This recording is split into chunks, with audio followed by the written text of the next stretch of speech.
Assalamualaikum warahmatullahi wabarakatuh.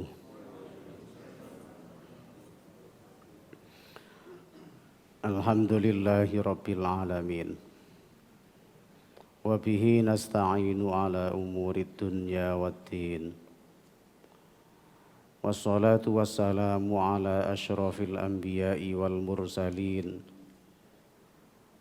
Sayyidina Muhammadin wa ala alihi wa sahbihi ajma'in. Wa la hawla wa la quwwata illa billahil aliyyil azim. Qala rabbi syrah li sadri wa yassir li amri wahlul uqdatan min lisani yafqahu qawli. Amma ba'd. Qala al-muallifu rahimahullahu ta'ala wa nafa'ana bihi fid darain amin. Hadratal muhtaramin, para jamaah, para bapak ibu, para jamaah sedaya rahimakumullah. Alhamdulillahi rabbil alamin. Monggo kita mboten bosen-bosen untuk mengungkapkan dan melahirkan tasyakur kita dhateng ngarsanipun Gusti Allah. Betapa karunia, rahmat, nikmat yang diberikan oleh Allah niki sedemikian besar. Tidak pernah terhenti sedetik pun saking kita. Sehingga hadirin kita saged melakukan aktivitas kita setiap hari niki dengan baik. Kita saged ndugeni salat jamaah subuh, saged iktikaf, saged ngaji niki juga dengan baik. Mugi-mugi tambahi rahmat lan nikmat niki saged ngampilaken nambahi semakin bertambahnya kebaikan-kebaikan lan kesaenan-kesaenan kita. Amin amin ya rabbal alamin. Termasuk hadirin kesaenan kita niki, kita pagi hari ini ugi saged ngaji, saged memperdalam ilmu agama. Niki adalah merupakan karunia. Dawuhipun Kanjeng Nabi di dalam hadis riwayat Imam Dailami, al-hudu war-rauhu fi ta'allumiddin khairun indallah minal jihad fi sabilih. Jadi isu-isuan atau di waktu sore kita mengkaji ilmu, kita ngaji, kita memperdalam agama, itu lebih baik di sisi Allah dibandingkan dengan jihad fi sabilillah. Dibanding nombik perang ngoten lho. Di hadapan Allah ngaji niki isu-isuan atau waktu sore kita menyempatkan memperdalam agama niku lebih dicintai oleh Allah, lebih baik di sisi Allah dibandingkan dengan perang yang sedemikian berat ya, yang resikonya besar nggih. Keranten menika hadirin alhamdulillah di pagi kita saged dimanapun juga dari nopo, dari media atau secara langsung kita saged ngaji, kapanpun kita dimudahkan untuk itu.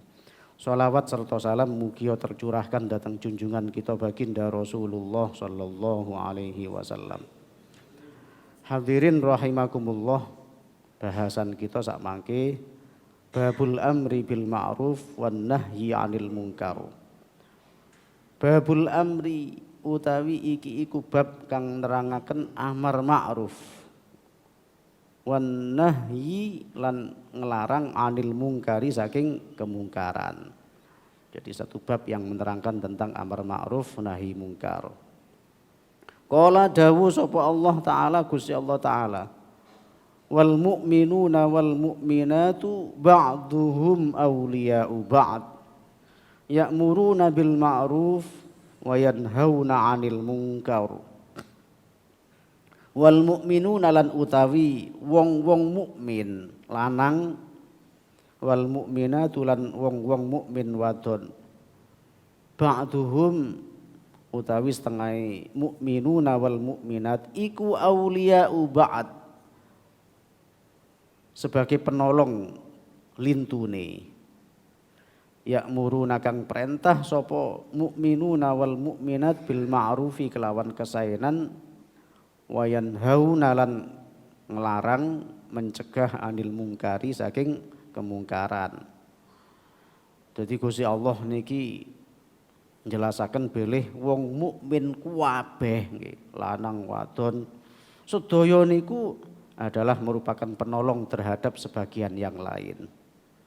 Bahkan digambarkan di dalam hadisipun Kanjeng Nabi, wong mukmin niku al mukminu akhul mukmin, al muslimu akhul muslim nggih. Wong muslim niku dulure liyane, sebagai saudara kita niki lho nggih.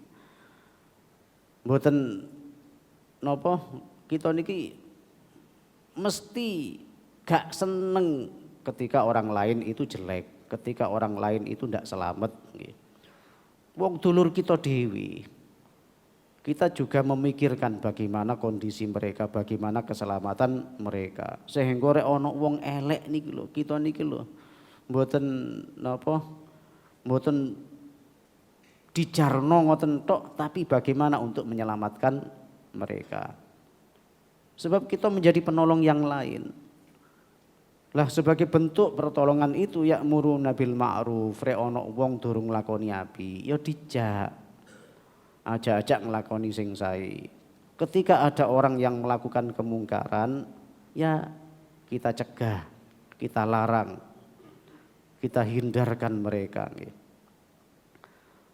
Terus niki hadirin sebagai bentuk persaudaraan kita sesama muslim, jadi kita menjadi penolong antar satu dengan yang lain. Bahkan di dalam hadis di dalam ayat lintune niki kuntum khairu ummah. Kalian itu adalah menjadi umat yang terbaik. Lah bagaimana umat yang terbaik? Ya'muruna bil ma'ruf wa yanhauna 'anil munkar. Adalah orang-orang yang selalu ngajak kesaenan. Selalu amar ma'ruf nahi mungkar. Itu adalah orang yang terbaik. Jadi kita akan menjadi orang yang terbaik ketika kita peduli dengan orang lain. Ketika kita niki gelem nyelametno wong liya. Ketika kita niki gelem ngajak wong liya niku dadi wong sing apik, selalu amar ma'ruf nahi mungkar. Karena saat itu nggih, ketika kita niki gelem ajak-ajak wong lakoni sing sae, mencegah perbuatan yang mungkar, maka kita akan menjadi orang yang paling bermanfaat nggih. Dan khairun nas anfa'uhum linnas, wong sing paling apik niki adalah orang yang paling bermanfaat bagi orang lain. Jadi ketika kita niki iso nyelametno mereka, kita niki paling bermanfaat bagi orang lain, bagi mereka, dan kita adalah orang yang paling baik. Hadirin, qala dawuh sapa Al-Ghazali, Imam Al-Ghazali. Jadi Imam Ghazali niki ndawuhaken berdasarkan ayat Al-Qur'an itu afhamtu. Mahami sapa ingsun al-ayah ing ayat. Jadi saya bisa memahami ayat yang difirmankan oleh Allah, annaman sak temene wong hajarahuma sing ninggalno orang perkara niku amar ma'ruf nahi mungkar, sing gak gelem nglakoni amar ma'ruf nahi mungkar, kharaja mongko metu sapa minal mukminin saking golongane wong mukmin. Naudzubillah. Jadi dawuhipun Imam Ghazali yang kita fahami dari firman Allah itu, karena orang mukmin itu saling menolong satu dengan yang lain dalam bentuk amar ma'ruf nahi mungkar. Sehingga ketika ada orang yang meninggalkan amar ma'ruf nahi mungkar, mboten gelem ngajak wong liya sing durung apik nglakoni apik, tidak mengindahkan, gak ngereken orang lain ketika mereka itu melakukan kejelekan, kita tidak melarang. Wis kita niki tidak peduli dengan yang lain.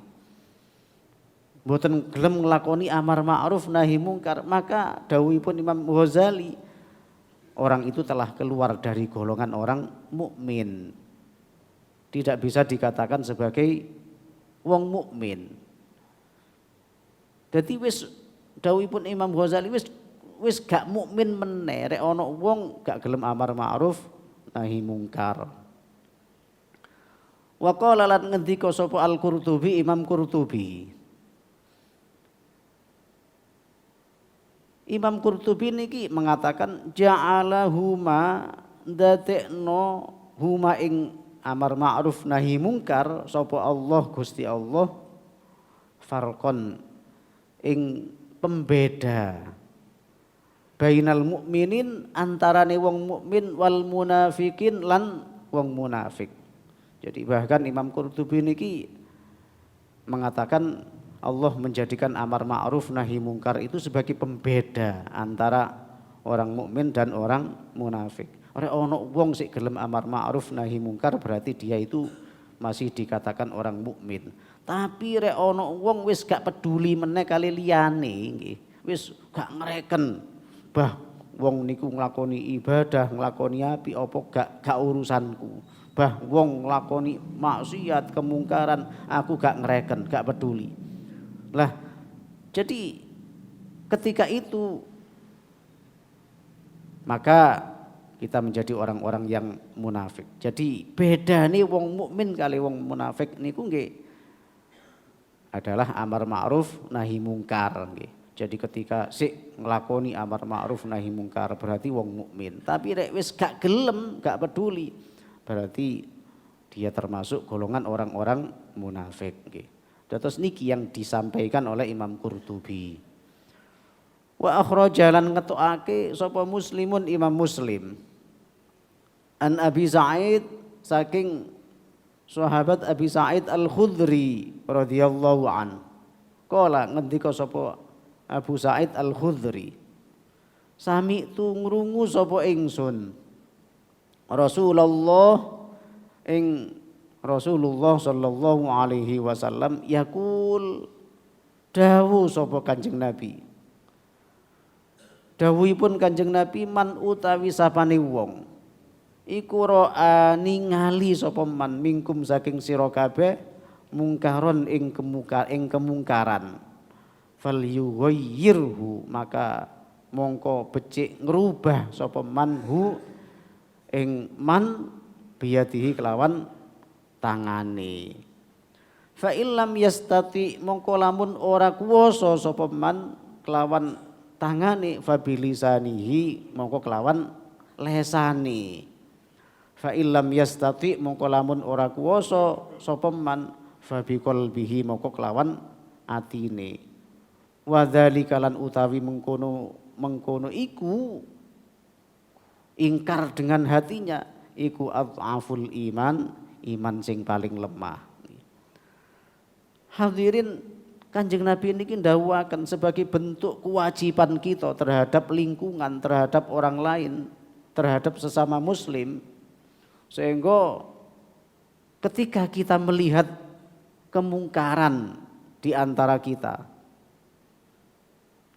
ojo sampai kita niki ridho dengan kemungkaran itu. Kita niki wis nerimo sebab ar-ridho bil kufri kufrun. Ketika kita niki ridho dengan kemungkaran yang terjadi, wis gak popo. Kita niki loh tidak menolak.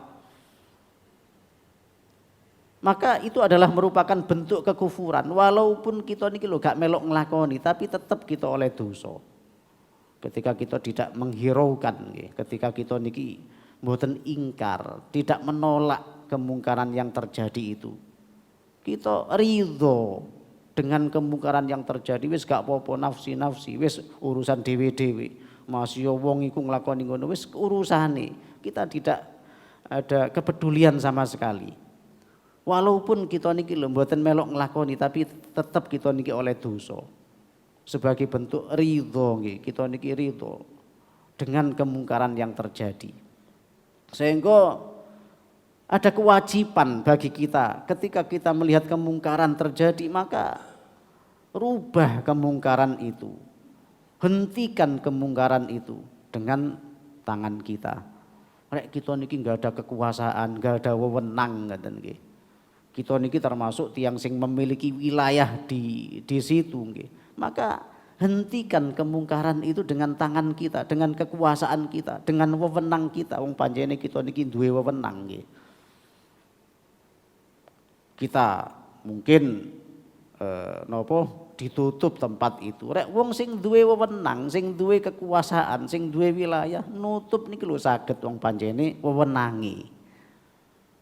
Kalau kapasitas kita itu sebagai pejabat, sebagai orang yang memiliki kewenangan, enggak, maka rubah, hentikan kemungkaran itu dengan tangan kita. Tapi rek kita niki lho mboten memiliki wewenang itu, tidak memiliki kekuasaan, tidak memiliki kewenangan. Kemudian kita merubah dengan tangan kita, nggih kita mboten saged. Ya napa carane? Kemudian itu kita obrak-abrik nggih. Ya mboten saged nggih. Jadi sesuai dengan kapasitasnya ya. Nek wis pancene duwe kekuasaan, duwe kemampuan dan memiliki wilayah di situ, ya hentikan dengan kekuasaan yang dimiliki nggih. Dibubarkan, dihentikan kegiatan itu. Tapi wa lam yastati, ketika dengan tangan itu kita tidak mampu, memang kita niki tidak memiliki kewenangan, fabilisanihi, maka dengan lesannya kita sampaikan. Rek anjane kita niki saged ngomong, saged berdiplomasi, iso ngomong ya, bisa mengadakan pendekatan kepada mereka dengan ucapan-ucapan kita nggih, dengan argumen kita datangi. Kita hentikan, kita rubah kejelekan itu dengan kata-kata hikmah nggih, yang kita sampaikan kepada mereka, dengan pendekatan kita kepada mereka.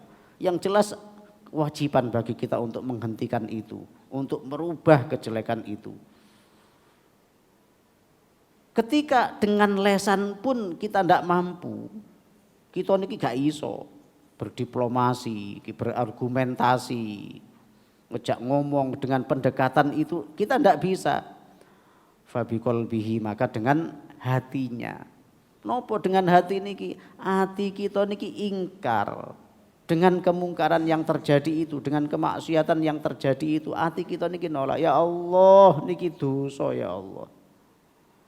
Loh, ini harus kita sampaikan.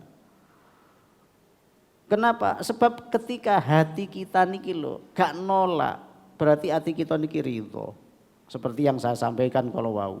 Rek mbot hati kita niki mboten nolak, berarti hati niki ridho. Dan ketika hati niki ridho, walaupun kita niki mboten derek nglakoni, tapi kita tetap dosa, kedusan sian nggih. Sebab hati kita niki mboten nolak. Apalagi hadirin di saat-saat seperti ini yang menurut para ulama niki sudah umumul balwa. Kejelekan itu sudah merajalela. Kita niki lho tidak harus kating lakoni elek ndelok kemungkaran itu harus keluar rumah, tidak. Nak jero omah nih lho wis diliputi dengan kemungkaran-kemungkaran. Lah ya opo HP itu tidak pernah lepas dari tangan kita. Coba ketika kita buka HP, isinya niki nopo mawon. Masya Allah, rek kita tinggali kemungkaran-kemungkaran, kejelekan-kejelekan penuh di situ, banyak sekali. Gak usah metu teko omah.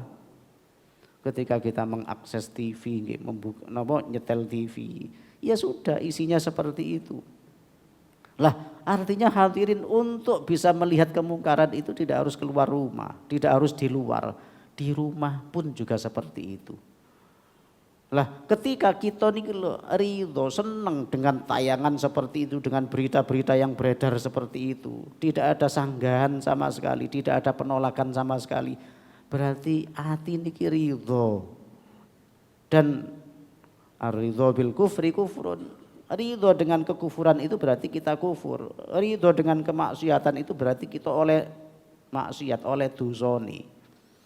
Sehingga harus kita ingkar dengan hati kita. Hati kita niki ingkar. Carane kita angko ya Allah niki dosa ya Allah. Tapi kalau mboten saged menghindar. Jenengan sepunten dosa kula. Loh niki. Sebab ketika kita mengakui itu adalah maksiat, itu adalah dosa, itu adalah pelanggaran, itu adalah kejelekan, minimal dengan pengakuan itu Gusti Allah niki nyepuro dosa kita. Sebab ketika kita tidak seperti itu, kita ridho dengan kemungkaran itu, ngapunten, ketika kita melihat kemungkaran, kemudian kita niki ridho, tidak menolak, bahkan kita niki mengatakan itu tidak apa-apa, masya Allah, dosane ngomong gak popo padahal itu dosa. Kita mengatakan gak popo wis saiki zamane wis ngene, zamane wis seperti ini kita tidak bisa menghindar. Wis gak popo wong itu dosa cilik ae lho. Dosa dia mengatakan itu ndak apa-apa, lebih besar dari dosa yang kita lakukan.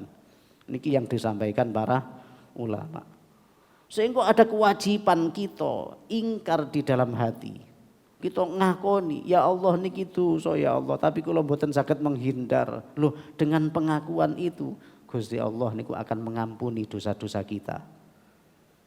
Sing penting kita akoni, kita menyadari itu dosa, itu larangan, itu kemungkaran, tapi kalau mboten saged menghindar ya Allah.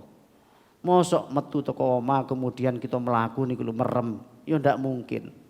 Mosok kita sepedahan nih lo, berkendara nyupir, kemudian kita niki merem, mboten mungkin. Padahal kalau kita tidak memejamkan mata, rek melek, loh ketok kemungkaran, ketok kemaksiatan. Lah ya nopo wong sing di luar itu aurat yang dibuka itu seperti itu dan kita melihat itu loh, mosok kate merem. Lah, saya kok yang penting ini adalah pengakuan itu. Ya Allah niki dosa ya Allah, kula mboten saged menghindar ya Allah. Dengan pengakuan itu, maka kita akan insya Allah dengan pengakuan kita ngakoni niku dosa, Allah akan mengampuni dosa-dosa yang kita lakukan yang memang kita tidak bisa menghindar. Tapi kalau sebaliknya wis dianggap iki wis biasa dosa-dosa cilik ae kok gak apa-apa. Loh, naudzubillah min dzalik. Ngakoni iki gak popo, wis gak iso menghindar dosa cilik gak popo. Itu dosanya menghalalkan sesuatu yang haram itu adalah dosa besar. Ngakoni rek iku gak popo padahal dosa itu adalah dosa besar. Bahkan di dalam kitab di awal-awal kitab niki menghalalkan sesuatu yang haram niku iso nyebabno wong matine niki mati sing suul khotimah, naudzubillah min dzalik. Ketika kita mengatakan bahwa itu ndak apa-apa padahal itu dosa. Karena itu memang termasuk dosa-dosa sing cilik nggih. Ngalalno perkara sing haram ini termasuk perkara-perkara sing nyebabno tiyang niki murtad, naudzubillah. Jadi karena itu hadirin di saat-saat seperti ini penting bagi kita untuk bersikap, untuk bisa menyikapi. Karena kondisi sudah seperti ini, zaman sudah akhir, kemungkaran di mana-mana. Kita tidak bisa menghindar dari hal itu. Yang minimal yang harus ada pada diri kita adalah keingkaran di dalam hati, penolakan di dalam hati. Wa dzalika adhaful iman. Dan itu adalah selemah-lemah iman. Jadi rek wong niki wis cuma nggadahi niki tok, imane niki iman sing paling tipis, imane niki iman sing paling lemah. Sehingga rek wis gak ono penolakan seperti itu di dalam hati itu ndak ada penolakan, kita sudah tidak beriman. Wong iki sing paling tipis, sing paling rendah. Tingkatan sing paling rendah. Berarti rek kita niki tidak memiliki ini, kita sudah tidak beriman lagi.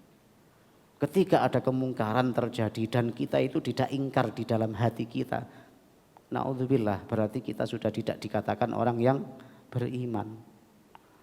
Jadi inilah hadirin penting sangat. Jadi untuk kita sikapi hal-hal yang seperti ini karena seperti yang disampaikan para ulama, sekarang ini sudah masuk waktunya ini. Umumul balwa, kemungkaran sudah merajalela di mana-mana, kejelekan sudah merajalela di mana-mana. Jadi jangan sampai karena kemungkaran itu sudah merajalela, kita membuka YouTube sudah kelihatan seperti itu, di TV juga seperti itu. Kemudian kita senang ya, kita niki ridho dengan itu. Tidak ada pengingkaran sama sekali. Naudzubillah min dzalik, dipertanyakan sik duwe iman apa gak iki. Jadi inilah hadirin hadis ingkang dipun dawuhaken dening Kanjeng Nabi sebagai wujud kewajiban kita terhadap saudara-saudara kita sesama muslim. Jadi kita tidak mungkin ridho, tidak mungkin senang kalau saudara-saudara kita itu jelek, kalau saudara-saudara kita itu tidak selamat. Wabe wong kepingin selamat. Kalau kita ingin diri kita selamat, kita juga ingin orang lain juga selamat. Wong pancene mereka itu dulur kita. Gak ono wong sing rela dulure gak selamat niki mboten enten.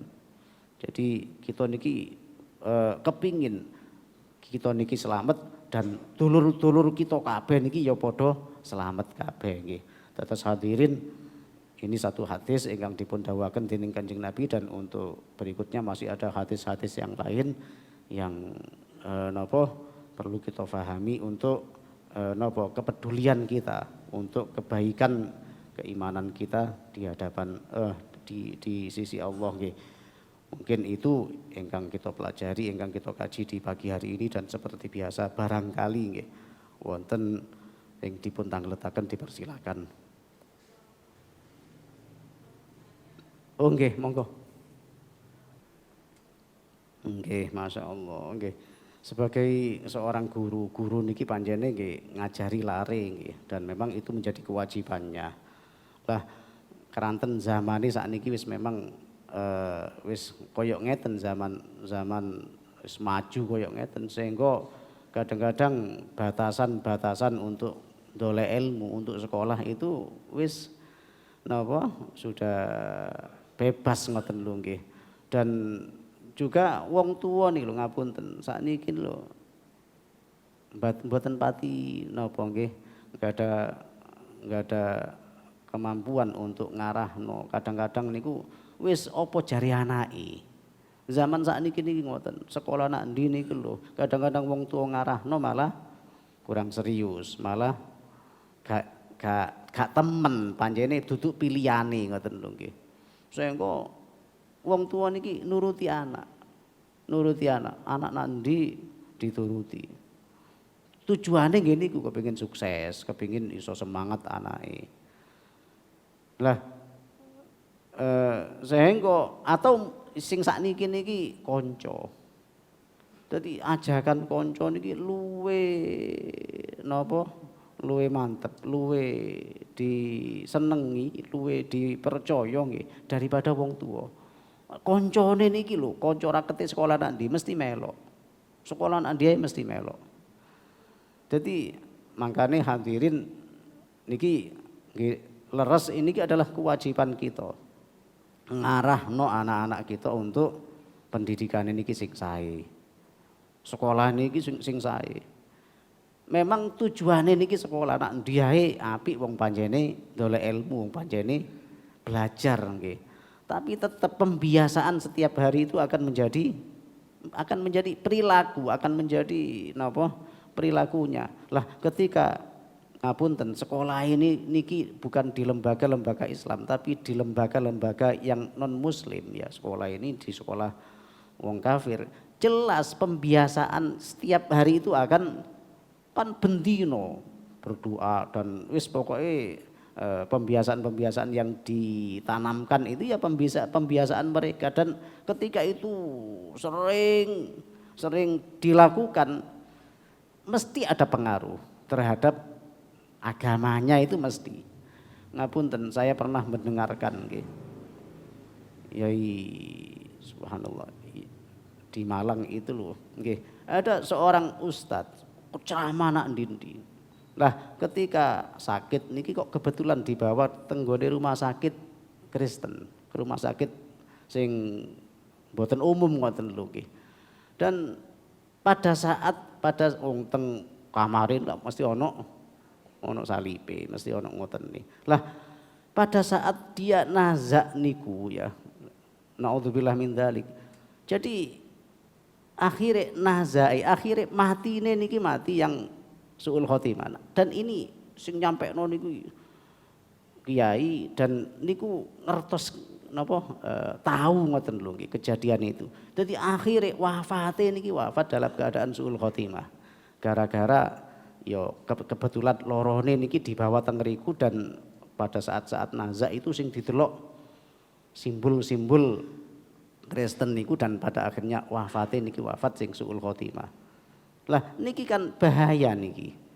Jadi justru ketika nazak di akhir-akhir hayatnya itu harus didampingi, harus diperdengarkan suara-suara sing napa ditalkin zikir, ditalkin napa Al-Qur'an. Lah justru di sana itu kalau di RSI itu kan ada ustadz-ustadz yang sing keliling dampingi tiang, kemudian ada suara-suara yang memang ngajak zikir, ngajak wis ngoten. Lah mereka juga seperti itu, ada petugas-petugas yang mempunyai misi ya untuk menyampaikan itu kepada pasien-pasien gitu ya. Dan pada akhirnya itu akan mempengaruhi. Lah termasuk niki, termasuk tiang lari-lari sing sekolah kalau di lembaga-lembaga yang tidak Islam, bukan di lembaga umum ya, tapi di lembaga agama yang lain. Niki jelas pembiasaan itu akan dilakukan setiap hari dan mesti itu ada pengaruh. Sehingga hadirin kita kudu yo ngandani ya sebagai kewajiban kita sebagai guru yo ngandani rek iso ndolek lembaga sing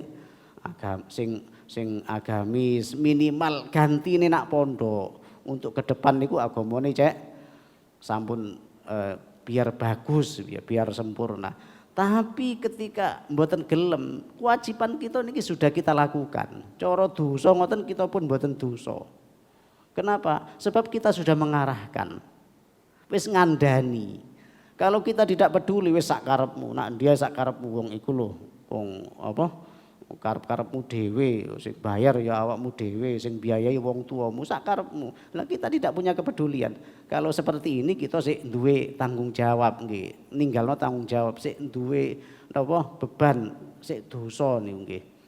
Tapi ketika kita sudah memberitahu wis ngandani, tapi dia punya pandangan lain, wong tuane duwe karep lain, ya wis nggih.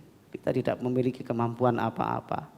Kita hanya sekedar mengarahkan. Sing paling penting niki kita amar ma'ruf. Amar ma'ruf itu ngajak, nduduhno sing sae. Umpama mereka salah dicegah, dihindarkan. Niki kewajiban kita. Rek umpamane wis dikandani kok sik tetep niku bukan urusan kita. Bukan kemampuan kita nggih. Sami kali wong tua dateng anak. Ketika orang tua niki wis ngajari, wis didik, dipondokno, di sekolahno. Kewajiban wong tua niki sudah terlaksana. Makanya ketika benjing anake niki nglakoni sing elek, anake niki nglakoni maksiat, wong tua pun mboten saged dituntut. Tidak ada orang tua dituntut di akhirat nanti gara-gara anaknya gak sholat.